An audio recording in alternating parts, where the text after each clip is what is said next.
আপনি বিনা ওযুতে 70% ইবাদত করতে পারেন, কিন্তু নামাজ বিনা ওযুতে করা যাবে না। এবার আর একটা কথা বলেন, বিনা ওযুতে কোরআন পড়া যাবে না? যাবে না? কোরআন পড়া যাবে না বিনা ওযুতে? কোরআন শরীফে লেখা আছে লা ইয়ামাসসুহু ইল্লাল মুতাহহারুন, তুমি অপবিত্র অবস্থায় কোরআনে হাত দেবে না। তাহলে কোরআন পড়া যাবে না হাত দিয়ে বিনা ওযু অবস্থায়। ওযু থাকলে তুমি কোরআনে হাত দিয়ে পড়তে পারবে। আপনার যদি ওযু না থাকে আপনি কখনো কোরআনে হাত দিয়ে ওযু না অবস্থায় পড়তে পারবেন না। কিন্তু আপনার এক্ষুনি ওযু নাই, আমার ওযু নাই, কোরআন এখানে নাই, আপনার সূরা যদি মুখস্থ ইয়াদ স্মরণে থাকে আপনি কোরআন পড়তে পারবে পারবে। বলুন সুবহানাল্লাহ। পারবে। তবে কোরআনে বিনা ওযুতে হাত দেওয়া যাবে না, কখনো হাত দেওয়া যাবে না।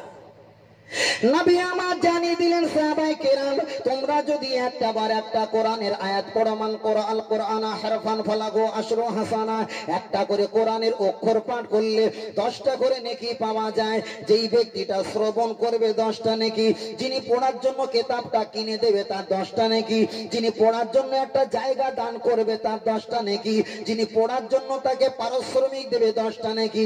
এমন একটা কোরআন শরীফ রাসূল আমার হাদিস শরীফে বললেন, এটা আবার কোরআন শরীফে এসে তাকে বলা হয় শানে নজুল, খায়রুকুম মান তাআল্লামাল কুরআন ওয়া আল্লামা, যে ব্যক্তিটা কোরআন শেখে অপরকে কোরআন শিক্ষা দেয় ওই ব্যক্তিটা হলো পৃথিবীর সবচাইতে উত্তম ব্যক্তি। জোরে বলেন আল্লাহ। হাদিস শরীফে এটা পেয়েছিলাম যে কারোর মায়ের যদি মারা যায়, কারো আব্বা মা যদি মারা যায়, 40 জন যদি নামাজি মোত্তাকি, মনে হচ্ছে হাদিসটা মিশকাত শরীফে হতে পারে, কনফার্ম বলতে পারছি না।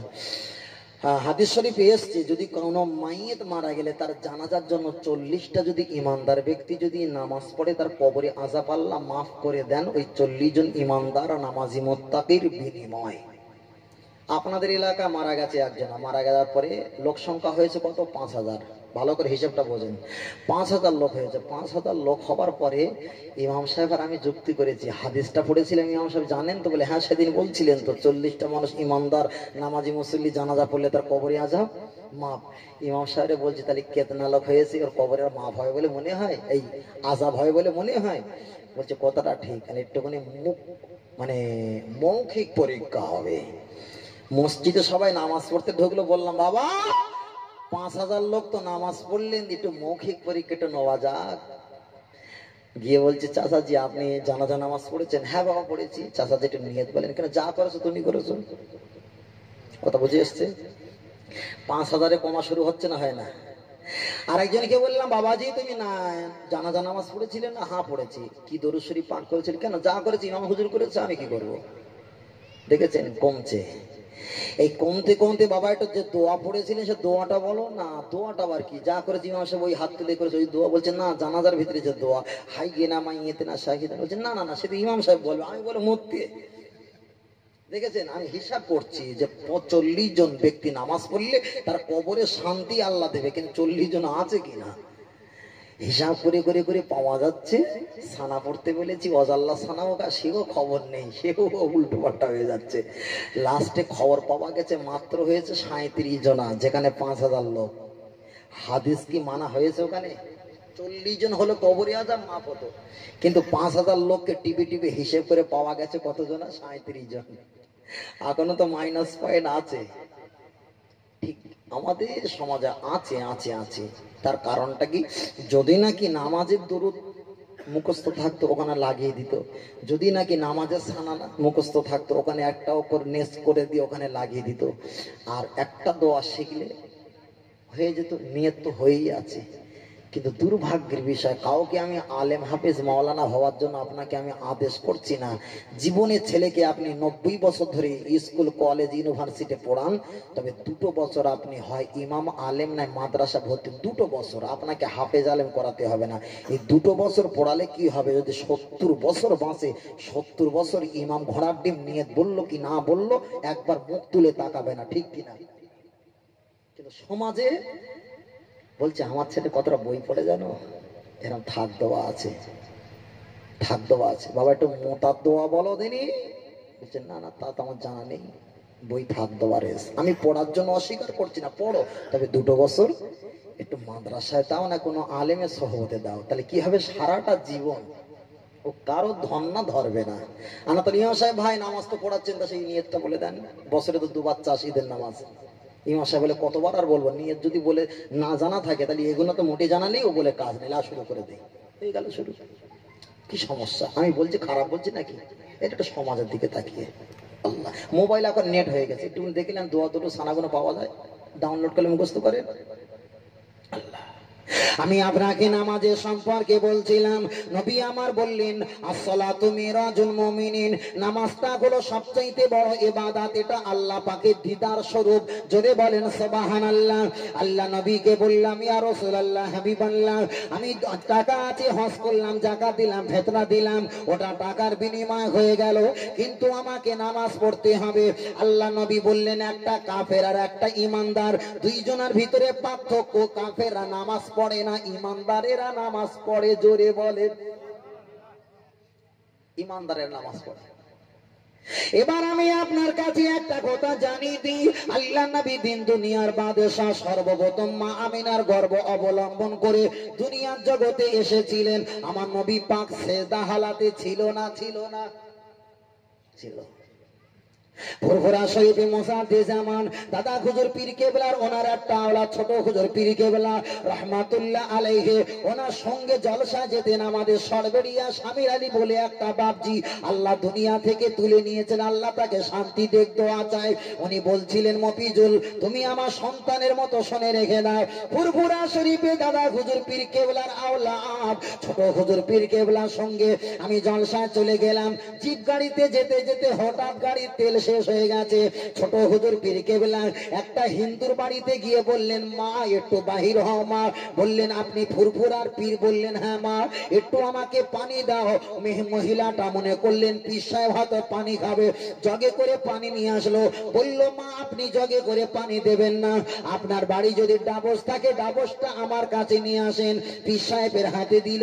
হুজুর গাড়ির সামনের ডিগিটা খুলে দিয়ে যেখানে তেল দেয় সেখানে ঢেলে দিলেন। ঢেলে দেওয়ার পর দেখা যায় ড্রাইভার সাহেব বললেন আয় আমার পীর ছোট হুজুর পীর কেবলা, আপনার গাড়িতে তেল শেষ হয়ে গেছে, আপনি যখন পানি দিয়েছেন আপনি জানেন না ইঞ্জিনটা বাস্ত হয়ে যাবে। ছোট হুজুর পীর কেবলাকে যারা দেখেছেন বলতে পারবে চেহারাটা খুব ভারী, চোখগুলো মোটা মোটা, এত দমকে রাস করে বলেছিল তুমি জানো না যে আবু বাক্কার বেটা জুলফিকার সারাক্ষণ আল্লাহর কথা আর নবীর কথা জবানে চলে, সারাটা জীবন আমি সেজদা দিয়েছি আল্লাহ, আল্লাহ কি পানিটা কি তেল করতে পারে না? জোরে বলে। কার ওসিলা দেখালো? সেজদার ওসিলা। হাসান বসরি রহমাতুল্লাহ আলাইহি নামাজের মুসাল্লা ফেলে দিয়ে কার উপরে? কার উপরে? পানির উপরে কি করছিল? সেজদা দিচ্ছিল। সেজদার কথা এসছে, নামাজের কথা বলছি। হাসান বসরি হুজুরের মুরিদ রাবিয়া বসরি নামাজের অন্না ফেলে দিয়ে হাওয়ার উপরে ভাসমান অবস্থায় কি দিচ্ছিল? সেজদা দিচ্ছিল। নবী ইব্রাহিম সাল্লাম কাবা শরীফে হাত রেখে আমার নবীর আসার জন্য দোয়া চেয়েছিল, সেজদা দিচ্ছিল। পৃথিবীর যখন কিয়ামত হয়ে যাবে হাসরের ময়দানে সব নবীরা ছোটাছুটি করবে, আমার নবী কি অবস্থাতে থাকবে? আর কথা বুঝতে পারছেন? সেজদা অবস্থাতে থাকবে। আর কেউ যদি বলে সেজদা সাজদা কিছু করব না, আমি জানিনি কতটা আল্লাহ কবুল করবে। বিয়ে না করে শুধু বলছে হুজুর দোয়া চাও আল্লাহ যেন সন্তান দাও, 70 বছর দোয়া চাইলাম সন্তান দেয় না। হ্যাঁ বিয়ে শাদী করেছে বাবা, হুজুর বিয়ে করবো সামনের মাসের 3 তারিখে, কাজ হবে? তাহলে এতদিন দোয়া করা বেকার হয়ে যাচ্ছে না? তা আমাদের সেই আমাদের আল্লাহ নাজাত দাও নাজাত দাও, নামাজ কালাম কিচ্ছু নেই, কিচ্ছু নেই।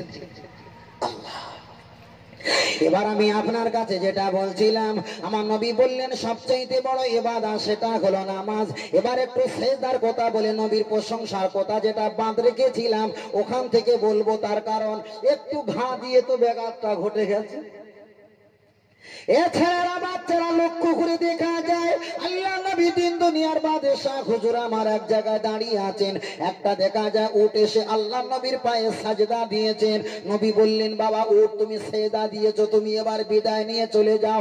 সাহাবারা জিজ্ঞাসা করলেন, ইয়া রাসূলুল্লাহ, হাবিবাল্লাহ, দুনিয়ার সবচাইতে শ্রেষ্ঠ জাত হলাম আমরা মানুষ, নিকৃষ্ট জাত হলো একটা চতুষ্পদ জন্তুর।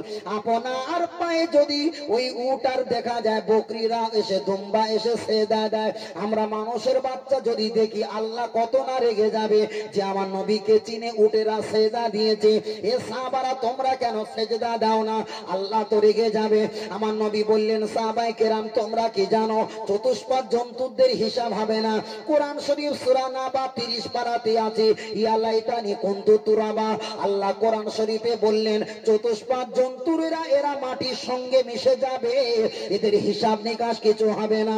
কিন্তু উম্মাহ তোমার জন্য তো জাহান্নাম, তোমার জন্য তো জান্নাত, এই দুটো পরীক্ষার জন্য তো আল্লাহ দুনিয়ায় পাঠিয়েছে ইবাদত করার জন্য।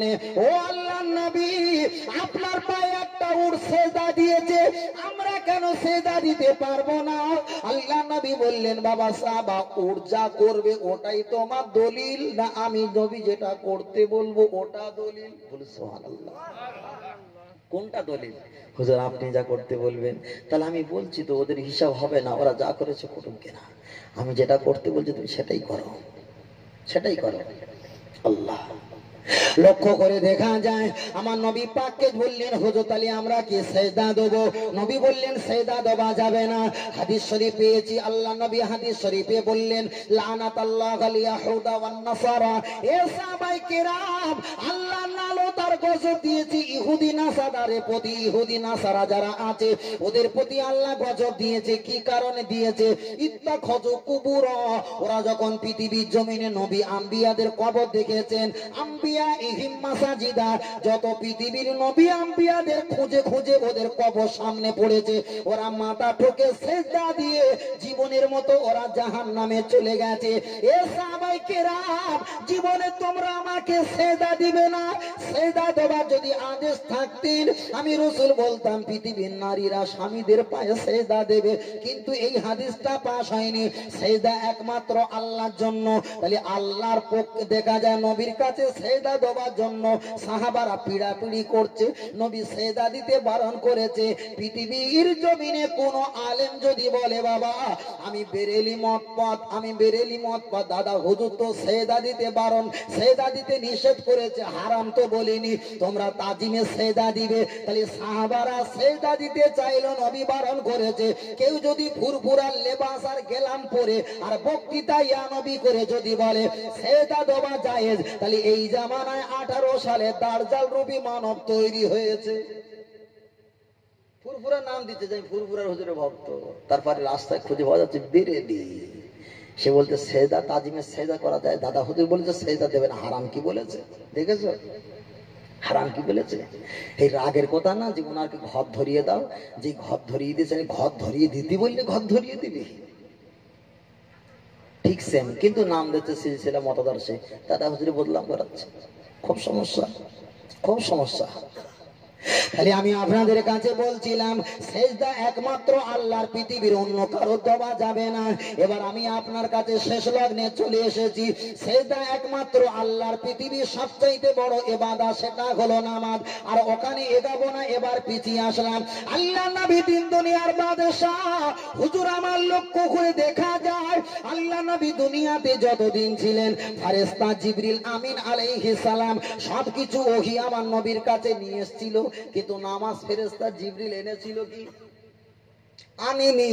আল্লাহ তো দিতে পারতেন ফেরেশতার কাছে, যাও নামাজটা নিয়ে যাও। পৃথিবীর যত নবী এসেছে সবার কাছে ফেরেশতা জিবরিল এসেছেন, কিন্তু আমার আল্লাহ নবীর কাছে ফেরেশতা জিবরিল হাজার হাজার লক্ষ লক্ষ বার এসেছেন, কিন্তু আল্লাহ নামাজ দিতে পারতেন, দেয়নি। কেন? কেন? সবচাইতে বড় ইবাদত তো নামাজ, আর পৃথিবীর সবচাইতে শ্রেষ্ঠ নবী তো আমার হাবিব। তাই বড় ইবাদত বড় ব্যক্তির কাছে দিতে হবে। কেন? ওই ব্যক্তি তো বড় ইবাদতের সম্মানটাই বোঝে। জোরে বলেন। আল্লাহ নবীকে সিদরাতুল মুনতাহা আরশে আজিমে ডেকে নিয়ে বললেন, এ আমার হাবিব তোমাকে জানিয়ে দিই, তুমি যখন দুনিয়াতে আগমন করার আগে ওই সময় সূর্য বলেছিল, চাঁদ বলেছিল, কুয়াশা বলেছিল, তৃষ্ণা বলেছিল, দুনিয়াতে রাজা তৃণলতা বলেছিল আল্লাহ যেন আমাদের মাঝে আমার হাবিবকে পাই। আমি আল্লাহ এদের দোয়া কবুল করেছিলাম, তাই তোমাদের আমি শুভে সাদিকে দুনিয়াতে আগমন করেছিলাম। কিছু কুয়াশা পেয়েছে, কিছু দিন পেয়েছে, কিছু রাত পেয়েছে, কিছু হাওয়া পেয়েছে, পাখি পুষ্কুড়ি পেয়েছে, দুনিয়ার মানুষ তোমায় পেয়েছে। কিন্তু আরশে আজিম, আরশে মুআল্লা আমার কাছে দোয়া চেয়েছিল আমার নবীকে যেন একবার আমরা বুকে পাই। বলুন সুবহানাল্লাহ। আমি নামাজটা বাদ রেখেছিলাম, ফেরেশতা জিবরিলের হাত করে দিতাম, কিন্তু দেয়নি, দিলে এই আশা পূরণ হবে না। তাই আমি আল্লাহ নামাজের ছলে বলে কলে কৌশলে আমি তোমার সঙ্গে দেখা করব, তোমার সঙ্গে দিদার দেব, আর শ্রেষ্ঠ ইবাদত তোমার হাতে দেব। আর সিদরাতুল মুনতাহা, আরশে আজিম যারা চেয়েছিল আখিরি জামানার নবী একটাবার যেন আমাদের বুকের উপর দিয়ে হাঁটে, এই তো আমি কবুল করেছিলাম। একদিকে নামাজটা আমি তোমায় দেব, একদিকে তোমার আমার দিদার হবে, একদিকে তোমার প্রতি আমি দেখা যায় রোজা দান করব, আর একদিকে আরশে আজিম আল্লাহ দোয়া করেছিল আমাদের বুকে যেন আমার সোনার নবীকে পাই, সেটাও পালন হয়ে যাবে, সেটাও পালন হয়ে গেল। আমার নবী গেল, ওই জন্য বলেছিল রাসূল মুসা নবীর জন্য জুতো খুলতে বলেছিল, আর আমার নবী জুতো খুলতে বারণ করেছিল কেন? মুসা নবীর জুতোটা আরশে আজিম মুআল্লা চাইনি, আর নবী আসার আগে আরশে আজিম মুআল্লা এরা বলেছিল নবীর অন্তত পায়ের ধুলাটা যেন আমাদের বুকে পড়ে। বলুন সুবহানাল্লাহ। এরা চেয়েছিল বলে, তাই আমার নবী আগে সাবধান অবলম্বন করছিল যাতে আমি ঠকে না যাই। যে আমাকে জুতো, আমি শুনেছিলাম নবী মুসা এসেছিল, তাকে নাকি আল্লাহ ধমক দিয়ে বলল জুতো খোলো, জুতো খুলতে, আমি যদি জুতো পরে যাই আল্লাহ যদি হ্রাস করে। তাই আমার নবী আগে কিরাম সাবধানতা অবলম্বন করে। আমার নবী আগে থাকতে যে জুতো খুলতে যাচ্ছেন, আল্লাহ বলছেন হাবিব তোমার জুতো খোলার জন্য এখানে নয়, তোমার তো পাওয়া দূরের কথা, তোমার জুতো পেয়ে এরা খুশি হবে। বলুন সুবহানাল্লাহ। তার কারণটা কি? জুতো তো নবীর গায়ে লেগে আছে, আর ওই জুতোটা নবীর গায়ে স্পষ্ট হবার জন্য জুতোর সম্মান বেড়ে গেছে না কমে গেছে? যদি আপনাদের বলা হয় একটা গরু আছে, ওখানে পোকা ধরছে, পোকা, ওখানে একটা চুমু দাও, কে চুমু দেবে? জীবনে দেবে? দেবে না। ওই গরু যদি মরে যায়, কোনো মসজিদ যদি পরিষ্কার সাফ পরিষ্কার করে নিয়ে যদি একটা চামড়া তৈরি করি, ওই চামড়াটা নিজে কোরআন শরীফে মোলার দেওয়া হয়, কোরআনের সঙ্গে ওই চামড়া সম্পর্ক থাকার বিনিময়ে চুমু দেবে না? দেবে না। তাহলে জুতোকে ভালোবেসেছে, কারণটা কি? জুতোটা আমার নবীর সঙ্গে সম্পর্কতে ছিল বলে জুতোর ধুলো ওরা ভালোবেসেছে। কোরআনের সম্পর্কের সঙ্গে চামড়া সম্পর্ক আছে বলে, তাই না? ওই জন্য চামড়াকে ভালোবেসেছে। একটা কাঠ, রিহিল কাঠ যারে আমরা বলি, তারই আমরা ভালোবাসি, চুমু খাই। কেন? কাঠে লোক চুমু খায়, ঘোড়া কি হবে? কিছু হবে না, কোনো নেকি হবে না। কিন্তু কাঠটা তো আমার আল্লাহর কোরআনের তলায় দিয়ে হেফাজতের জন্য রাখা হয়। তাই কাঠটা যখন কোরআনের অংশ, কোরআনের মহব্বত পেয়েছি, আমরাও কাঠকে মহব্বত করি, মানে কোরআনকেই তাজিম করা হয়। বলে সুবহানাল্লাহ। দুরূদ শরীফ। আল্লাহুম্মা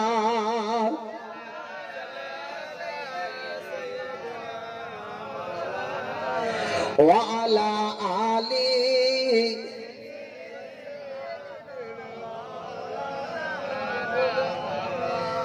মদিনা মদিনা আশিক ও মুমিনের ঠিকানা। বলুন সুবহানাল্লাহ। যুবকের একটু আজকে নবী মাসের সম্পর্কে একটু মন খুলে একটু আমার সঙ্গে যতটা পারেন একটু আওয়াজ দিয়ে বলেন, মদিনা মদিনা আশিক ও মুমিনের ঠিকানা। বলো না মদিনা মদিনা আশিক ও মুমিনের ঠিকানা।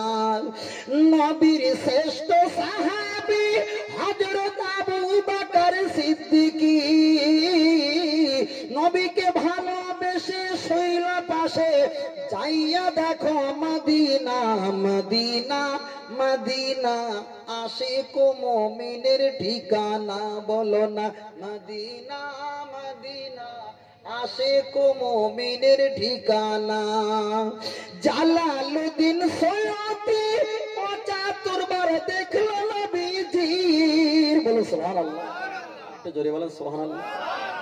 জালালউদ্দিন ৭৫ বার দাদা হুজুর পীর গেলেন, পীরের নাম ছিল সুফি ফতে আলী ওয়াইসি হুজুর রহমতুল্লাহ। সর্বসময় আমার নবী পাককে দেখতে পেতেন না পেতেন না? পেতেন।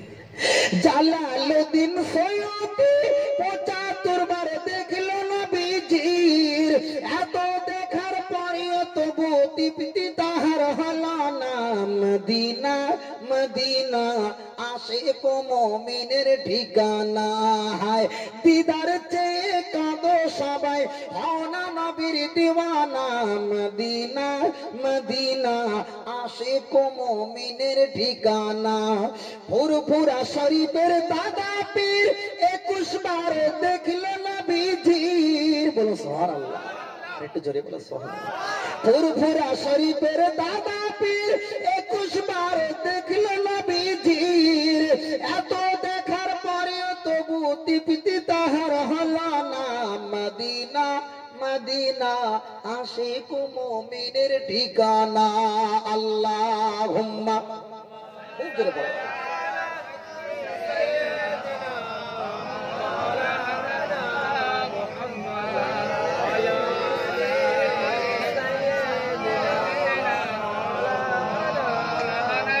মাশাআল্লাহ, আপনাদের কাছে বলছিলাম নবীর সম্পর্কে বলে নামাজের গুরুত্ব বলতে বলতে এত চলে গেছি। আসলে আমাদের যদি একটা বিষয় যদি বলে হুজুর এই বিষয়ে বক্তৃতা করবেন, সেই বিষয় ধরলে 2 ঘন্টা ঠেলে ঠেলে কোনি পার হয়ে চলে যাবে, সে বক্তৃতা শেষ হবে না। আবার নবী দিবসে ছেলেরা একটু বলেছেন, এটা কিন্তু মাথায় রাখতে হবে। আমার নবী দুনিয়াতে এসেছেন, আমরা জন্ম দিবস করি না আগমন দিবস করি? একটু বলেন। আচ্ছা, আমি যা বলছি আপনাদের স্মরণ থাকা মনে হচ্ছে খুব থাকা সম্ভাবনা, তাই নাকি? যেভাবে বলছি থাকাটা সম্ভাবনা বেশি। নবীর আগমন দিবস করি না জন্ম দিবস করি? আমরা অনেকে জানি যে নবীর জন্ম দিবস করছি, আবার কেউ বলে নবীর আগমন দিবস করছি, কিন্তু নবীর আগমন দিবস পালন করছি, জন্ম দিবস নয়। রসুলের জন্ম কবে হয়েছে কে বলতে পারে? কি বলতে পারে না? জাবের জিজ্ঞাসা করছেন, অসামা আসমান আগে, অল আরদা মাটি আগে, অল জিবালা পাহাড় আগে, কে আগে সৃষ্টি? আমার নবী বলছি নিয়া জাবের, হে জাবের, আল্লাহ তাআলা কদ খলাকা ক্বাবলাল আশিয়া নূরা নাবিয়্যা, তামাম পৃথিবীর সৃষ্টির বহু পূর্বে তোমার এই নবীকে আল্লাহ সৃষ্টি করেছেন। জোরে তাহলে জন্ম কে বলতে পারে? কে বলতে পারে না। আগমন, আগমন। আমার বাড়ি এখান থেকে সন্দেশখালী থানা, আমার বাড়ি সাতদাহা। এখন ওখানে আমি এসেছিলাম আজ থেকে 31 বছর আগে, ওটাই হলো আমার জন্ম। আর এখানে এসেছি 2 ঘন্টা আগে, এটা হচ্ছে আমার আগমন। রসুল সর্বপ্রথম হলো সৃষ্টি, আর 12 তারিখ রবিউল আউয়ালে যেদিন এসছে ওটা জন্ম নয়, ওটা হলো মাথা রাখবে না, হেরে যেতে হবে। কেউ প্রশ্ন করলে না মাথা কাজ করবে না, হেরে যেতে হবে। ওটা হলো আগমন, আর সেইটা হয়েছে জন্ম। তবে আমরা যেটা পালন করছি ওটা হলো জন্ম দিবস নয়, ওটা আগমন দিবস। এবার বলেন জন্ম দিবস পালন, এই আগমন দিবস পালন করা যাবে না যাবে না? যাবে, যাবে না যাবে। আল্লাহ আল্লাহু আকবার। আল্লাহ সালামের কথা বলছিলাম, বলতে চলে এসেছি। আল্লাহ এর তাকবীর দেন, নারে তাকবীর। ছেলেরা করে সব মুখে এরকম মাছ লেগে আছে কেন? সব কি হয়েছে? কি বা মুখে সব কাপড় দিয়ে আছি। তোমার চাইতে আমার তো খুব ঠান্ডা লাগে, তো আমার তো গায়ে কিচ্ছু নেই, বুঝলেন না? আমার তো গায়ে কিচ্ছু নিয়ে আসেনি, ঠান্ডা তোমার বেশি লাগছে। তো সেই কুড়কুড়ে মুরগির মতন আমি হেঁটে হেঁটে এসেছি, কি ঠান্ডা লাগছে আমার। আর তোমরা এরকম আছো কেন ভিতরে? একটা শক্ত হও বাবা, শক্ত হও। আল্লাহ আল্লাহু আকবার। আমি আপনাদের কাছে একটা বলছিলাম, আগমন দিবসে প্রকাশ্যে আনন্দ করা যাবে কি যাবে না? আমি সংক্ষেপে আপনাদের কাছে একটা বলবো, তারপরে কোরআন থেকে দলিল দিয়ে নবী সম্পর্কে আলোচনা করব। এ ভাইরা বাবাজিরা, আপনারা একটু কর্ণপাত করে শুনে রেখে দেন। আপনাদের এলাকা যত সম্ভব মনে হচ্ছে আপনাদের এলাকা, আমি ছোট বহুদিন আগে একবার এসেছিলাম জলসায়, আমার জীবনে প্রথমে, সেটা কাশীনাথপুর তেঁতুলতলা বলে। আমি জানিনি ভাই কবে এসেছিলাম, বহুদিন আগে জীবনের প্রথমে এসেছিলাম মাদ্রাসা থেকে পড়াশোনা করে, তখন আমি এসেছিলাম। তবে আমার খেয়াল পড়ে না, একটাই কথা আমি আপনাদের বলে যাই, যে আগমন দিবস করা যাবে কি যাবে না? আপনাদের এলাকায় কোনো যদি কন্যা সন্তান থাকে, ওই সন্তানটাকে যদি আপনি বিয়ে দেন, 25টা বছর হয়ে গেল সন্তান হয় না, আব্বা মায়ের ঘুম হবে না? হবে না? ঘুমটা হারাম। 25 বছর মেয়েকে বিয়ে দিলাম, কেন আজকের বাচ্চা সন্তান হবে না? আব্বা মায়ের মনটা খারাপ, আব্বা মায়ের মনটা বড় মেজাজটা খ্যাটখ্যাটে, ভাইয়ের মনটা খারাপ, মামার মনটা খারাপ, চাচাজানের মনটা খারাপ। আমার দেখা যায় ভাইজি, আমার ভাগ্নি, আমার মেয়ে, আমার বোন, কেন আল্লাহ সন্তান দেবে না? এ সকলে ইমাম, হাফেজ, কোরআন বক্তা বা ইজিন হুজুর, দেখা যায় পীর সাহেব, পীরজাদা দিয়ে সকলের জন্য দোয়া চাওয়া হয়, আল্লাহ আপনি ওই নারী জাতকে একটা সন্তান দান করে দাও। এ ছেলেরা, বাচ্চারা ওয়াজটা খুব ভাইটিয়াল, একটা যুক্তি বললে যাতে বুঝে আপনাদের সহজে আসবে, ওই জন্য যুক্তিটা আমি আপনার কাছে বলতে বাধ্য হলাম। লক্ষ্য করে দেখা যায় একটা নারীর বিয়ে দিয়েছেন, 25টা বছর হয়ে গেছে। 25 বছর হওয়ার পরে নিজের বাপ মায়ের জীবনে ঘুম হতে পারে না, এলাকার মানুষের ঘুম হতে পারে, মেয়ের জন্য আব্বা মায়ের মনটা বারবার কেঁদে ওঠে। সংসারের কাজে ব্যস্ত থাকে, বালিশে যখন মাথা দেয় মেয়েটার কথা স্মরণ আসে বারবার। আমার মেয়ের 25টা বছর বিয়ে দিলাম, সন্তান হলো না, হয়তো জামাই জানি না অন্য জায়গায় বিয়ে শাদী করতে পারে, আমার মেয়েটাকে কি অবস্থায় করব, এই টেনশনে আব্বা মায়ের ঘুমটা হারাম হয়ে যায়। লক্ষ্য করে দেখা যায় 25 বছর কান্নাকাটি সকলে করলাম, 26 বছরে মাথায় রাত 2:30টার সময় সুবহে সাদিকে, শীতের সময় যদি মোবাইলটা যদি একটা বার বেজে ওঠে, এই আওয়াজটা শুনে আমার বাপ কিংবা মা আনন্দ হবে না, রেগে যাবে? গাড়ির দিকে তাকাচ্ছেন, এই জন্য সে বুঝতে পারেনি, ভুলে গে নাকি? হ্যাঁ, মানুষের মন তো খুব সাংঘাতিক, খুব সাংঘাতিক। আল্লাহ, ওয়াজ খুব কঠিন, চিল্লা চিল্লি করা কাজ না, এ খুব মারপিসের জিনিস। মারপিসের যদি কেউ চিল্লাচিল্লি পছন্দ করে, 70 বছর শুনলে হুজুর ফরজ বলতে পারবে না। খুব সাংঘাতিক। ওয়াজ করা যে সহজ আমি জীবনে বিশ্বাস করিনি, আমার তো বিশাল কষ্ট হয় আর টাপ লাগে, খুব মারাত্মক ভাইটিয়াল লাগে। তাহলে 25টা বছর বিয়ে হয়ে গেছে, মহিলার বাচ্চা সন্তান কিছু না হওয়ার জন্য আব্বা মায়ের কষ্ট হয়, কষ্ট হয়। কিন্তু 26 বছরের মাথায় রাত 2:30টার সময়, শীতের সময় সুবহে সাদিকে মোবাইলটা যদি বালিশের তলা দিয়ে বেজে ওঠে, আব্বা ওই মোবাইলটা দেখে বললো, আমার সেই সেজে মেয়ে যার জন্য 25টা বছর আমি কান্নাকাটি করি, জানি না জামাই হয়তো মেয়েকে কষ্ট দেওয়া শুরু করেছে, এত রাত্রে ফোনটা কেন করলো? ফোনটা তুললো, নিজের স্ত্রীকে জাগে তুললো, দেখো কি অবস্থা, কেন ফোন করে? আব্বাকে সালাম দিয়ে বলে, আব্বা 25টা বছর আপনাকে কষ্ট দিয়েছি, আপনি আর মা মিলে 25টা বছর ধরে আপনার মেজে মেয়ের জন্য আপনি দোয়া চেয়েছেন, কান্নাকাটি করেছেন, কিন্তু আজ আপনাকে ফোন করে আমি কান্নাকাটির গতি বাড়াতে চাই না। 25 বছর পর 26 বছরের মাথায় সুবহে সাদিকে রাত 2:30টার সময় আল্লাহ দয়া করে, করুণা করে তোমার মেয়ের একটা সন্তান দান করেছেন, জোরে বলে। এই ঘটনা শুনে আমার চাচা আর চাচি, নানা আর নানি তক্ত বসে তোলা ঢুকে পড়বে না, আনন্দ করবে, আনন্দ করবে। আগমন হওয়ার যে আনন্দ করা যাবে কিনা, দলিলটা বলবো, এটা যুক্তি বলে, যাতে বুঝতে খুব শর্ট হয়।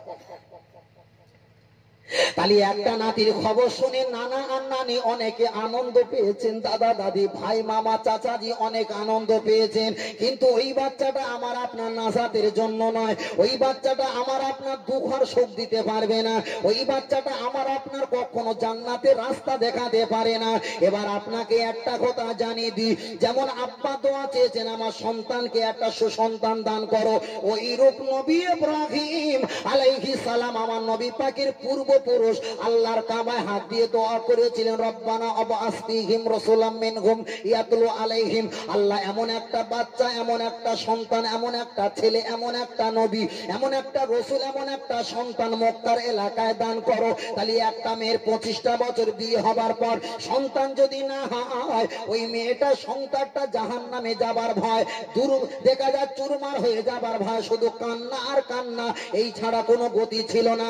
তামাম পৃথিবীর জমিনে আমার শ্রেষ্ঠ নবী হাবিবুল্লাহ এমন একটা পৃথিবীর শ্রেষ্ঠ সন্তান, শ্রেষ্ঠ বাচ্চা, আমার নবী যদি পৃথিবীর জমিনে না আসতেন, পৃথিবীর মানুষেরা সকলে জাহান্নামের কাছে প্রতিযোগিতা দিত জাহান্নামে যাবার জন্য। নবী ইব্রাহিম দোয়া করেছেন, আল্লাহ ওই দোয়া কবুল করে আমার নবীকে 12 তারিখে সুবহে সাদিকে রবিউল আউয়াল মাসে রাত 2:30টার সময় তাম পৃথিবীর শ্রেষ্ঠ নিয়ামত আমার আল্লাহ আমার নবীকে মক্কা শরীফে দান করেছেন।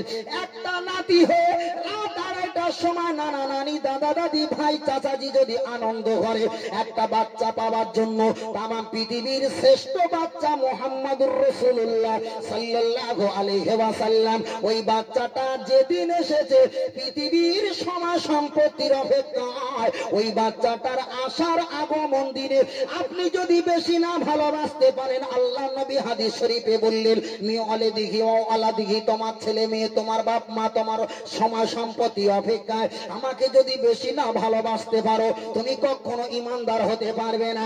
এ ছেলেরা বাচ্চারা খালি একটা নাতি আসার ঘটনা শুনে সারা রাত তোলপাড় আনন্দ কাটিয়ে দিয়েছি।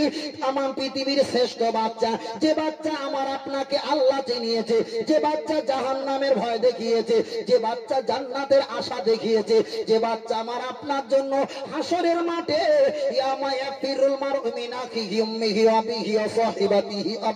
কিয়ামতের দিন কেউ কারোর হবে না। আল্লাহ নবী বললেন, আনা সাইয়্যিদু ওয়ালদি আদম ইয়াউমাল কিয়ামা, আমি রাসূল সরদার সেক্রেটারি হেড লিডার হব, আনা আউয়ালু শাফিন, আর আমার ওসিলা উম্মাতানি নয় তাম পৃথিবীর নবীরাও নাজাত পেয়ে যাবে। তাহলে দুনিয়ার সন্তান নাতি পেয়ে জানা আনন্দে আত্মহারা হয়েছেন, পৃথিবীর শ্রেষ্ঠ বাচ্চা সন্তান শ্রেষ্ঠ নবীকে পেয়ে তার চাইতে বেশি আনন্দ করাটাই হলো ঈমানি কাজ। জোরে বলে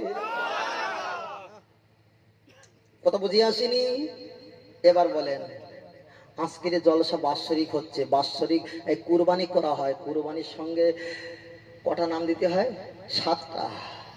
7টার নাম দেন কার? যারা ভালো বোঝে, একটু জ্ঞানী ব্যক্তি যারা আছে তারা প্রথমে রাখে আব্দুল্লাহ ওরফে মোহাম্মদ রাসূলুল্লাহ, তারপরে আমার নাম দেবে, তারপর বাপের নাম দেবে, এই বাপের নাম দেবে, তারপর আমার নাম দেবে, এক একজন নাম আসে তো।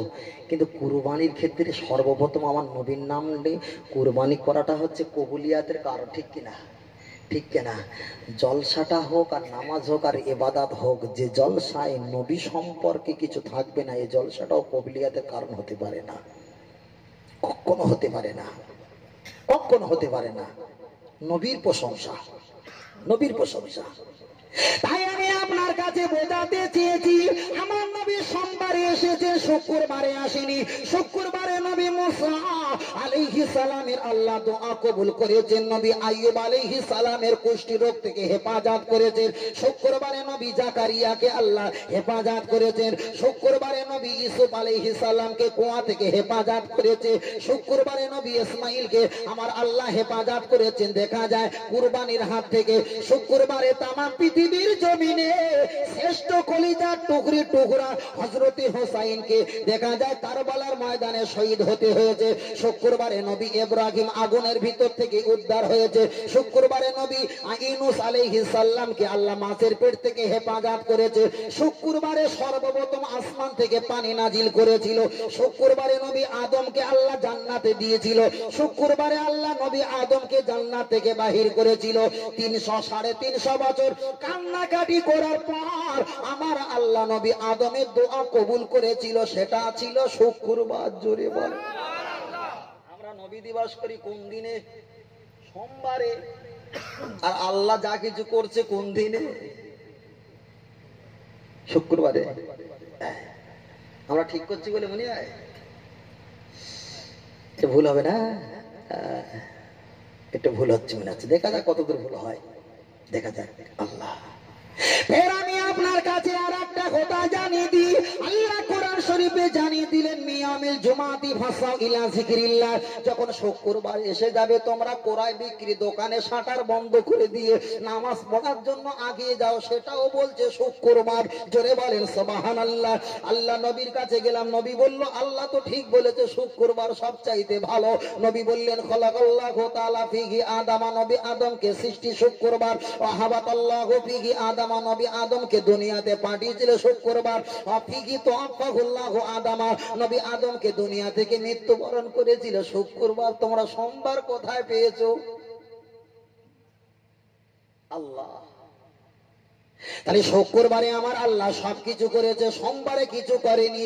এবার একটু কোরআন দিয়ে দলিল দেওয়া যাক, কোরআন দিয়ে দলিল দেওয়া যাক। আল্লাহ কোরআনে বললেন কুল বিফাদলিল্লাহ, হে নবী তুমি জানিয়ে দাও ফদলিল্লাহ। ওরা যখন সবচাইতে বড় রহমত, সবচাইতে বড় দয়া, সবচাইতে বড় ফদল, সবচাইতে বড় করুণা, পৃথিবীর সবচাইতে বড় নিয়ামত ওরা যেদিন পাবে, ওই দিন যেন ফাবিজালিকা ফালিয়াফরাহু, ওরা যেন ওই দিন আনন্দ প্রকাশ করে। জোরে বলে সুবহানাল্লাহ। আল্লাহ বলেছেন যেই দিন তোমরা সবচাইতে বড় রহমত পাবে, ওই দিন তোমরা আনন্দ প্রকাশ করবে। শুক্রবারে নবী ঈসা, মুসা, দাউদ, আইয়ুব, শুআইব, নবী জাকারিয়া, নবী ইউনুস, পৃথিবীর লক্ষ লক্ষ নবীকে আল্লাহ শুক্রবারে পাঠিয়েছে। শুক্রবারে তাদেরকে সব টেনে নিয়েছে, কিন্তু সোমবারে কোন নবী পাঠায়নি, পাঠিয়েছে অনলি ফর আমার নবীকে। ঠিক কিনা? আমার নবীকে প্রথম পাঠিয়েছে। এবার বলে শুক্রবার আল্লাহর কাছে দামি না সোমবার দামি? শুক্রবার যদি আল্লাহর কাছে এত দামি হয়ে থাকে, তাহলে দামি নবীকে তো শুক্রবারে পাঠানোই দরকার ছিল। এ তো পাঠায়নি। কেন পাঠায়নি? আল্লাহর কোরআন ফেল বললেন ফাবিজালিকা ফালিয়াফরাহু, তোমরা যেদিন শ্রেষ্ঠ নিয়ামত আর করুণা ফদল যেদিন তোমরা দেখতে পাবে, ওই দিন তোমরা আনন্দ করো। তাই শুক্রবারে পৃথিবীর নবী যত এসেছে, ওরা আমার নবী চাইতে বড় রহমত আর দয়া নিয়ামত নয়। বলুন সুবহানাল্লাহ। আমার নবী সবচাইতে বড় নিয়ামত আর রহমত। আল্লাহর কোরআন বললেন আরসালনাকা ইল্লা রাহমাতাল লিল আলামিন, সবচাইতে বড় রহমত আর নিয়ামত আমার নবী। শুক্রবারে যদি আসতেন, শুক্রবারকে আমি ওদের সঙ্গে মিলিয়ে শুক্রবারকে ভালোবাসতাম।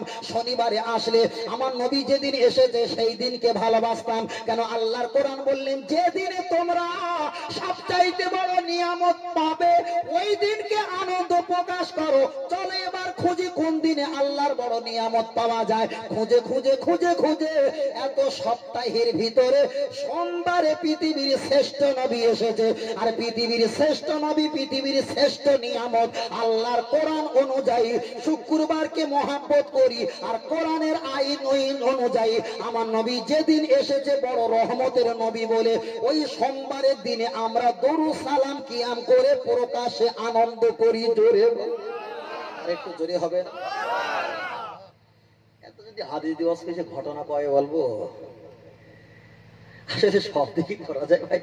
হ্যাঁ, আল্লাহু আকবার। আই কি বলছে বুঝতে পারছেন ভাই? বুঝতে পারছেন না? কি থেকে জানি? আল্লাহু আকবার। বোঝাও খুব কঠিন ভাই। কেন? সব রকমের ওয়াজ পাওয়া যায়, অনেক রকমের ক্যাটাগরি আলেম আছে। ধরে নিল একটা কুরুল নিয়ে হাতুড়ি নিয়ে টুকটুক করে যাচ্ছিল, জোরে জোরে বলো সুবহানাল্লাহ। হচ্ছে না? হয় না? হচ্ছে। এখন সে কোন উপন্যাসে আর কোন চটি বইতে পড়েছে আমি জীবনে খুঁজে পাইনি। অনেক মিথ্যে কথা আওয়াজ আছে, আমি বললে আবার কে কার ভক্ত আবার জেলে মানে জ্বলে উঠবে, সমস্যা হয়ে যাবে। যা কোরআন হাদিসে কোথাও নেই, কোথাও নেই, কিন্তু চলছে মার্কেটে, চলছে। এ ভাইরা বাবাজিরা আমার, আমি আপনার কাছে সংক্ষেপে আমার নবী সম্পর্কে আর একটু বলা যাক। এতক্ষণ বলছিলাম, প্রথম বলছিলাম নবীর প্রতি সালাম সম্পর্কে, পরে বলছিলাম পৃথিবীর সবচাইতে বড় ইবাদত সেটা হলো নামাজ। পরে আপনার কাছে বলেছি আমার নবী সবচাইতে বড় নিয়ামতের নবী, সবচাইতে বড় নিয়ামতের নবী। চতুর্থ নম্বরে একটু আগিয়ে যাক, আমরা সোমবার পালন করব না শুক্রবার। প্রমাণ করে দিয়েছি শ্রেষ্ঠ নবী এসেছে সোমবার, তাই পৃথিবীর নবীর অপেক্ষায় আমার নবী শ্রেষ্ঠ, ওই জন্য সোমবারকে আমরা পালন করি। আর একটু আগিয়ে চলে যাওয়া যাক, লক্ষ্য করে দেখা যায় আল্লাহ নবী বললেন আমি তিনটে জিনিস পছন্দ করি, একটা হলো নারী জাত, একটা হলো নামাজ, আর একটা হলো ফুলের খুশবু। জোরে বলেন, আর একটু জোরে হবে না? আর একটু জোরে বলে সুবহানাল্লাহ। এ ছেলেরা বাচ্চারা, আল্লাহ নবী এক সময় বসে আছেন আম্মা জান আসমা রাদিয়াল্লাহু তাআলা আনহা। আল্লাহ নবী যাকে বিয়ে করলেন ওই স্ত্রীটার নাম হলো আম্মা জান আয়েশা সিদ্দিকা। আয়েশা সিদ্দিকা রাদিয়াল্লাহু তাআলা আনহা 10 বছরের বড়, তার নাম হলো আম্মা জান আসমা। আমার নবীর বাড়ি আসলো, নবী বসে বসে কিছু কাজ করছিলেন, কিছু বসে বসে কাজ করছিলেন। যেই আম্মা জান আসমা আমার নবীকে সালাম দিলেন, নবী সালামের জবাব দিলেন, জবাব দিয়ে নবী পাক আসমার দিকে তাকালেন না, মুখটা ঘুরিয়ে নিলেন। আল্লাহ নবীকে জিজ্ঞাসা করছেন ফাআরাদা আনহা, ও আল্লাহর নবী আপনি কেন আমার দিকে তাকালেন না, মুখটা ঘুরিয়ে নিয়েছেন? আপনি যার দিকে একবার মুখটা ঘুরিয়ে নাও তার জাহান্নাম ছাড়া আর কিছুই নয়, আপনি যার দিকে তাকাও তার নসিবটা বড় ভালো। ইয়া রাসূলুল্লাহ, আজ আপনার বাড়িতে এসেছি, আমি হলাম আবু বকরের মেয়ে, আমার বোন আয়েশা সিদ্দিকা আপনার কাছে বিয়ের ব্যবস্থা করেছি, কিন্তু আমার মা নাই। আমার মা বেঁচে থাকলে আমার ছোট বোনের জন্য মাইলো ভুট্টা, জব, আটা, কিছু গোস্তের ঘোনা আমার বোনের কাছে নিয়ে আসতেন। তাই মা নাই বলে আমি মায়ের দায়িত্ব পালন করার জন্য বড় বোন কিছু নিয়ে এসেছিলাম। ইয়া রাসূলুল্লাহ, আপনি কেন আমার দিক দিয়ে মুখটা ঘুরিয়ে নিলেন? আল্লাহর নবী বললেন আল্লাল মারআতা ইযা বালাগাতিল মাহিদা লা ইসলিহা আনজুরা ইল্লা হাযা হাযা ওয়া হাযা। আল্লাহ নবী বললেন এ আসমা, একটা মেয়ে যখন সাবালক সাবালিকা হয়ে যাবে, হাযা হাযা ওয়া হাযা, ওর মুখমণ্ডল, হাতের কবজি, পায়ের কবজি, এই তিনটে অঙ্গ পৃথিবীর মানুষকে দেখানো জায়েজ জায়েজ। আমি তোমার দুলা ভাই হতে পারি, আমি তোমার স্ত্রী, আমি তোমার দেখা যায় তোমার বোনের 10 বছরের ছোট বোনকে আমি বিয়ে করতে পারি, কিন্তু আমার বাড়িতে আসবে। আল্লাহ নবী বললেন লানাতাল্লাহু নাযুরি ইলাই, একটা ছেলে যদি একটা মেয়ের দিকে, একটা মেয়ে যদি একটা ছেলের দিকে খারাপ নজরে তাকায়, আল্লাহ পাকের গজব আর লানত তাদের প্রতি নসিব হয়। এ আসমা, শুনে রেখে দাও, তুমি আমার স্ত্রীর 10 বছরের বড় হতে পারো, তুমি আবু বকরের বড় মেয়ে হতে পারো, তবে আমার বাড়িতে যখন এসেছো ইসলামের আইন নিয়ম কানুন যদি না মেনে আসো, আমি রাসূল তোমার ভিতরে নেই। তোমার ভিতরে যদি আদব কায়দা আর পুশিদা পর্দা থাকে, আমি রাসূল তোমার ভিতরে আছি। বলুন সুবহানাল্লাহ। আর একটু জোরে বলেন। আচ্ছা, রাসূল পাক বিয়ে করেছেন আম্মা জান আয়েশা সিদ্দিকা রাদিয়াল্লাহু তাআলা আনহাকে। আয়েশা সিদ্দিকা আম্মা জানের 10 বছরে বড় হচ্ছে আম্মা জান আসমা। নবী পাকের বাড়িতে এসেছেন, নবী পাক মুখ যদি ঘুরিয়ে নেয়, তাহলে পৃথিবীর যত বোনাই আছে তারা উচিত যে শালেরা যদি একটু খারাপ পড়তে আসে একটু মুখটা ঘুরিয়ে নেওয়া উচিত, তো উচিত না? এখানে আজকে দোকান টোকান কিছু বসিনি, কিন্তু অন্য জায়গায় ছাপ মারা টামারা বসে না সবাই, কোমরে হাত দিয়ে আছে কি শক্তিমান, আবার সেই লতা মঙ্গেশকর কি কোন নাম, আবার সেই লাভ, আবার সেই বিষের মতন পাতা, আবার কিরণমালা, মানে কয় থেকে কৃষ্ণ, রয় থেকে রাম, মধ্যানা থেকে নারায়ণ, রামকৃষ্ণ নারায়ণ, ও শটে নাম দিয়েছে কিরণমালাটা। হার পাওয়া যায় না 10 টাকা, সেও হদ্দ গোলায় দিয়ে ঘরে। আসলে এর ভিতরে কি তেল বিষ আছে তো সবাই জানে না, বুঝলেন না? কি সর্বনাশ আছে। আল্লাহু আকবার, আল্লাহ। আমি এবার আপনার কাছে নারী সম্পর্কে বলে আমার নবী পাকের সম্পর্কে পৌঁছে চলে যাব। লক্ষ্য করে দেখা যায় আল্লাহর কাবা বাইতুল্লাহ শরীফে যারা হজ করতে চলে যায়, কাবা বাইতুল্লাহ 1 লক্ষ 1 রাকাত নামাজ পড়লে 1 লক্ষ রাকাতে সওয়াব পাওয়া যায়। মসজিদে নববী শরীফে 1 রাকাত নামাজ পড়লে 50,000 রাকাতে সওয়াব পাওয়া যায়। প্যালেস্তাইন মসজিদুল আকসা 1 রাকাত নামাজ পড়লে 25,000 রাকাতে সওয়াব পাওয়া যায়। জোরে বলে, আর একটু জোরে হবে। তাহলে আল্লাহর কাবা শরীফে 1 রাকাতে 1 লক্ষ, মদিনা শরীফে 1 রাকাতে 50,000, প্যালেস্তাইন মসজিদুল আকসায় 1 রাকাত নামাজ পড়লে 25,000, আর আমাদের জুমা মসজিদে 1 ওয়াক্ত নামাজ পড়লে 1 রাকাত পড়লে মনে 27 গুণের উপরে ওঠে না। তাহলে ওরা যদি 5 বছর ধরে নামাজ পড়ে জানা নেকি সড়ো করবে, আমরা 50 বছর ধরে পড়লে কি অতটা নেকি হবে? তাহলে ওই এলাকায় ঘরটার মতো ভালো বলে মনে হয় নাকি? ওই এলাকায় ঘর বাঁধা ভালো বলে মনে হবে? হ্যাঁ, যেখানে নবাব সিরাজ দৌলত আছে সেখানে মির্জাপুর আছে, যেখানে শ্রেষ্ঠ কাবা ঘর সেখানে শ্রেষ্ঠ আবু জাহেলের ঘর, যেখানে মরুভূমি এলাকা সেখানে আবার শ্রেষ্ঠ কুয়া যায়, 1 সেকেন্ডে 80,000 লিটার পানি উত্তোলন হয়। সুবহানাল্লাহ, কি নিয়ামত জায়গা, সাংঘাতিক নিয়ামতি জায়গা। তাহলে মনে হয় কি মক্কা মদিনাতে ঘর বাঁধার ইচ্ছা হয় না? হয় না? আমার যদি বলে যে তোকে সারা জীবন মক্কা শরীফের এলাকায় ঘর বেঁধে রেখে দেবে, থাকেন না, দরকার নেই, বুঝা, কোনো দরকার নেই। কি হবে দরকার? যদি আমার ভিতরে নবীর ভালোবাসা না থাকে, ঠিক কিনা? আর আমার ভিতরে যদি নবীর ভালোবাসা মহাব্বত থাকে, সুন্দরবন থেকে নিয়ে আল্লাহর কাবা শরীফ ৪৫০০ কিলোমিটার রাস্তা ডিফারেন্স, যদি নবীর মহব্বত থাকে, রসুল বলছে তোমার সঙ্গে আমার সঙ্গে রাতের অন্ধকারে দিদার নসিব হয়ে যাবে। জোরে বল, আর একটু জোরে বলা যাবে না? কাবার মসজিদের সেক্রেটারি হলে যদি জান্নাত পাওয়া যায়, তাহলে আবু জেহেল শ্রেষ্ঠ কাবার সেক্রেটারি এক সময় ছিল, জান্নাত পাবে না কেন? নবী ওর অন্তরে নেই। মক্কার এলাকায় ঘর বাঁধলে যদি নাজাত পাওয়া যায়, তাহলে আবু জাহেলের বাড়ি নবী চাইতে আরো আবু জাহেলের বাড়ি কাবা শরীফের কাছাকাছি, মানে কাবায় আসতে গেলে নবী আবু জাহেলের বাড়ি উঠোন দিয়ে যেতে হবে, তাহলে সেও জান্নাত পাবে। তার কারণটা কি? ওর ভেতরে নবীর ভালোবাসা না থাকার কারণে জাহান্নাম। ঠিক কিনা? আমরা এখানে বসে আছি, নবীকে, কাবাকে, মক্কা, মদিনা কিছুই দেখিনি, শুধু ফুরফুরা দাদা পীরের আল আওলাদ, খাঁচা মাইনুদ্দিন হুজুর, এদের ভালোবাসার খাতিরে জান্নাত, জাহান্নাম, আল্লাহ, নবী, সব ফেরেশতা বিশ্বাস করেছি। আল্লাহ যদি রাজি থাকে, কিয়ামতের দিন আহলে সুন্নাত আল জামাতের দল ভক্ত হয়ে আমরা নাজাত পেয়ে যাব ইনশাআল্লাহ। জোরে বলেন সুবহানাল্লাহ। আর একটু জোরে বলেন, আর একটু জোরে বলেন তাকবীর, নারে তাকবীর। আর একটু জোরে বলেন নারে তাকবীর।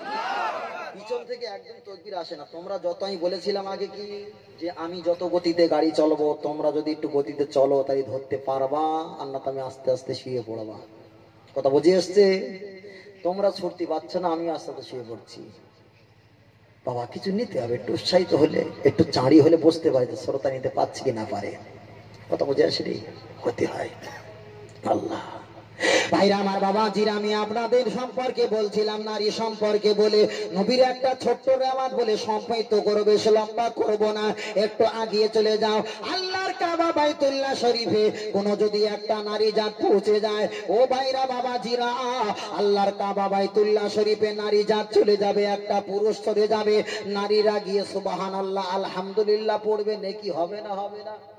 কাবায় গিয়ে এক ওয়াক্ত নামাজ পড়লে ১ লক্ষ রাকাতের সওয়াব, একবার আল্লাহু আকবার বললে ১ লক্ষ, আল্লাহু আকবার বলে সওয়াব, একবার খতম পড়লে ১ লক্ষ খতম পাওয়ার সওয়াব। তাহলে ওখানে কি নেকি পাওয়া যাবে না? পাওয়া যাবে, অবশ্যই পাওয়া যাবে। আল্লাহর কাবা বাইতুল্লাহ শরীফে একটা পুরুষ যদি আল্লাহুম্মা লাব্বাইক লাব্বাইক লা শারীকা লাকা ইন্নাল হামদা ওয়ান নি'মাতা লাকা এই তাসবিহটা পাঠ করবে, আমার যদি কোনো মা আমার, কিংবা স্ত্রী আমার, বোন আমার, ভাগ্নি আমার, চাচি মামা, দাদি নানি, এরা যদি আমার সঙ্গে কাবা বাইতুল্লাহ হজ করতে চলে যায়, আমি ওদের ছেলে, আমি ওদের ভাই, আমি ওদের নাতি, আমি ওদের ভাইপো, আমি জোরে জোরে আল্লাহুম্মা লাব্বাইক লাব্বাইক বলে তাকবীর দেব, আমার সামনে পিছনে ডাইনে বাঁয়ে কোন নারী জাত এরা যদি আমার গলার আওয়াজের মতো কণ্ঠ জোর করে তাকবীর দেয়, বশিরাট হুজুর হজ্জের মাসলার কিতাবে লিখেছেন, ওদের জিভটা টেনে জাহান্নামের দরজার কাছে পুঁতে দেওয়া হবে।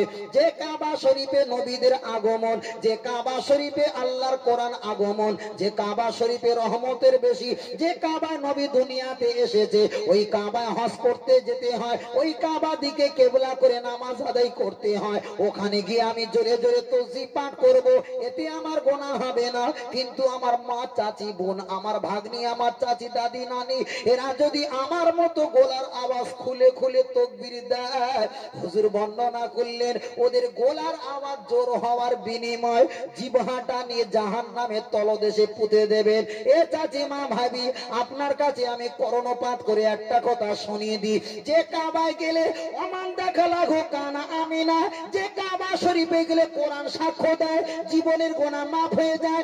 হাদিস শরীফ বললেন ইন্নী উরিতু তুআফ ফায়াসিরু ওয়া তাকাব্বালহু মিন্নী, আল্লাহর কাবাটা তুআফ করলে গুনাহটা মাফ হয়ে যায়। কাবা শরীফে গিয়ে দোয়া চাইলে ১৬ থেকে ১৭ জায়গায় দোয়াটা কবুল হয়। ওখানে গিয়ে তামাম পৃথিবীর শ্রেষ্ঠ নিয়ামত, একবার কাবা দিকে তাকালে ১২০টা করে রহমত পাওয়া যায়। এমন একটা নিয়ামতি জায়গা গিয়ে কোন নারী, কোন দাদি, যদি কোনো দেখা যায় চাচিমা বুবুজান ভাগ্নেরা আমার মতো আল্লাহুম্মা লাব্বাইক লাব্বাইক লা শারীকা লাকা এই তাসবিহ যদি পুরুষের মতো জোরে জোরে জোরে জোরে বলে, হুজুর আমার বর্ণনা করলেন ওদের গোলাহার জিহ্বাটা টেনে জাহান্নামে দরজার কাছে পুঁতে দেওয়া হবে। এ নারী জাতিরা, যে কাবা শরীফে জোরে জোরে তাকবীর পাঠ করলে জিহ্বাটা যদি জাহান্নামের তলদেশে পুঁতে যায়, তাহলে আমাদের গাঁও, আমাদের এলাকা, আমাদের সমাজ, আমাদের পাড়া, আমাদের মহল্লা, এটা তো মক্কা মদিনার দেশে নয়। তাহলে শ্রেষ্ঠ কাবায় জোরে আল্লাহ তাসবিহ পাঠ করব, এর জন্য যদি অপুরুষ ব্যক্তি শুনতে পায়, তার জন্য যদি জিহ্বা জাহান্নামে আল্লাহ নিয়ে চলে যায়, তাহলে আমার আপনার মা চাচিদের যা গলার কণ্ঠের আওয়াজ জোর, আমার মন বলে বাবা ইমাম সাহেব হুজুর মুয়াজ্জিনের বয়ে যদি হয়ে যায়, যে নারীদের গলার আওয়াজ জোর ওদেরকে একটু মুয়াজ্জিনটা করাটাই ভালো। মুয়াজ্জিন করা ভালো, গলার আওয়াজ কম করা যাবে না, করা যাবে না। আল্লাহু আকবার, আল্লাহ আল্লাহ। 11টা শেষ করবে নাকি আর একটু আগে না? মাশাআল্লাহ। তাহলে নবী সম্পর্কে একটা ছোট বলে দিই। আসলে এই একটা দিক ধরলে লম্বা হতে হতে হতে হতে অন্যদিকে চলে যায়, তো বুঝেন না? আল্লাহ নবী সম্পর্কে একটু বলি খুব অল্প সময়ের ভিতরে। এটা তাকবীর দেন, নারে তাকবীর। আর একটু জোরে বলেন নারে তাকবীর, আর একটু জোরে বলেন নারে তাকবীর। আমার নবী যখন মেরাজ শরীফ থেকে এসেছিলেন, মেরাজ শরীফ থেকে যখন এসেছিলেন, হাদিস বিবরণ দিয়েছে কপাল থেকে একটা ঘাম যখন নিচে পড়েছিল, আল্লাহ গোলাপ ফুল দুনিয়াতে দান করেছিলেন, বলে সুবহানাল্লাহ। তাই বলেছিলাম নারী জাত আর নামাজ আর ফুলের খুশবু আল্লাহ নবী ভালোবাসে না, বাসে না। আবু জাহেল ডাকতেন আমার নবীকে কি বলে? ভাইপো বলে, ভাইপো বলে ডাকতো। আর ইকরামা কি বলে ডাকতেন? ইয়া রাসূলুল্লাহ, ইয়া হাবিবাল্লাহ বলে ডাকতেন। আমরা সে আজকের এই মাহফিল থেকে আমার নবীর শানে ইয়া রাসূলুল্লাহ, ইয়া হাবিবাল্লাহ একটু মধুর কণ্ঠে বলবো তো? ছেলেরা যাচ্ছে হেলে দিল, নবীর কণ্ঠে একটু বললো ইয়া রাসূলুল্লাহ, আরো জোরে ইয়া রাসূলুল্লাহ, ইয়া হাবিবাল্লাহ বলো ইয়া রাসূলুল্লাহ। গোলাপ নীলম গাধা নীলম নীলম রজনী গন্ধা, সুযোগ পেলে দাঁড়িয়ে পাঠাবো হাজার কিয়ামের নজরানা। একবার দেখা দাও যদি ওগো মদিনাওয়ালা, একবার দেখা দাও যদি নিশি রাত্রি বেলা, হাসি মুখে পাঠাবো তোমায় হাজার দরুদের নজরানা। বলো ইয়া রাসূলুল্লাহ, জোরে বলো না সবাই, আরো জোরে ইয়া রাসূলুল্লাহ। সাদা ফুলকে প্রশ্ন করি তুমি রংটি কোথায় পেলে, নূর নবীজির নূরানি দাঁত সাদা ছিল বলে, বলো সুবহানাল্লাহ। আরেকটু জোরে বলো সুবহানাল্লাহ। লাল রঙকে প্রশ্ন করি তুমি রংটি কোথায় পেলে, ওহদ ময়দানে নবীজি রক্ত লাল ছিল বলে, জোরে বলো সুবহানাল্লাহ।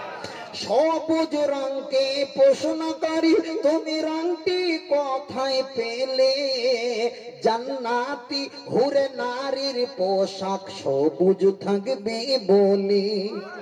হলুদ ফুলকে প্রশ্ন করি তুমি রংটি কোথায় পেলে, মায়ার নবীজির নূরানি চেহারা হলুদ ছিল বলে। তাই হলুদ ফুলের দোকান থেকে তুলে গাতলাম মালা, তবে আখরি দোয়ার আগে দাঁড়িয়ে পাঠাবো হাজার কিয়ামের নজরানা। একবার দেখা দাও যদি ওগো মদিনাওয়ালা, একবার দেখা দাও যদি নিশি রাত্রি বেলা, হাসি মুখে পাঠাবো তোমায় হাজার দরুদের নজরানা। বলো বলো ইয়া রাসূলুল্লাহ, না